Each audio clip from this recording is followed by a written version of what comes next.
నేను ఈ video delete చేస్తానో లేదో ఒక 3 months తర్వాత తెలుస్తుంది. ఎందుకు అనుకుంటున్నారా? ఒక 6 months బ్యాక్ అయితే నేను వెయిట్ లాస్ జర్నీ స్టార్ట్ చేశాను. అనుకున్నట్టే ఒక 1 monthలో 4 kgs తగ్గాను. అంతవరకు అంతా బాగానే ఉంది. బ్యాక్ టు బ్యాక్ ఫంక్షన్స్ వచ్చింది, ట్రిప్స్, వెకేషన్స్ అంటూ నా వెయిట్ లాస్ జర్నీ మొత్తం స్పాయిల్ అయిపోయింది. ఇంకేముంటుంది రిజల్ట్? మళ్ళీ 2 kgs పుట్ ఆన్ అయ్యాను. ఓకే, మళ్ళీ వెయిట్ లాస్ స్టార్ట్ చేద్దాం అంటే ఏముంది, ఎప్పట్లాగే అందరిలాగే మండే చూద్దాం, ఈ వీకెండ్ అయిపోని, ఈ ఫంక్షన్ అయిపోని, ఈ మంత్ అయిపోని అంటూ పోస్ట్పోన్ చేస్తూనే వచ్చాను. బట్ ఆనెస్ట్లీ నెక్స్ట్ మండే అనే రోజు అస్సలు రాదు. అందుకే ఈసారి ఒక డెసిషన్ తీసుకున్నా. ఫాస్ట్గా వెయిట్ తగ్గాలని కాదు, రొటీన్ మళ్ళీ అలవాటు చేసుకోవాలి, హెల్దీ అండ్ ఫిట్గా ఉండాలని డిసైడ్ అయ్యా. నా టార్గెట్ వచ్చేసి 58 kgs వరకు నేను రెడ్యూస్ అవ్వాలి. 30 days challenge, 60 days challenge, no sugar అంటూ ఏం లేదు.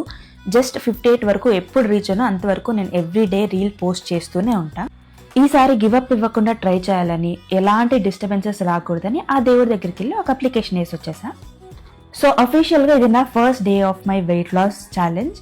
మేబీ పర్ఫెక్ట్గా చేయకపోవచ్చు, but definitely day by day improve ఖచ్చితంగా అవుతాను.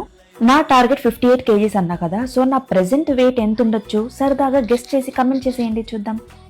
ఒక్కరోజు మిస్ అయినా ఖచ్చితంగా కంటిన్యూ చేశాను ఈసారి. మళ్ళీ డే 2 వీడియోలో కలుద్దాం. Bye bye.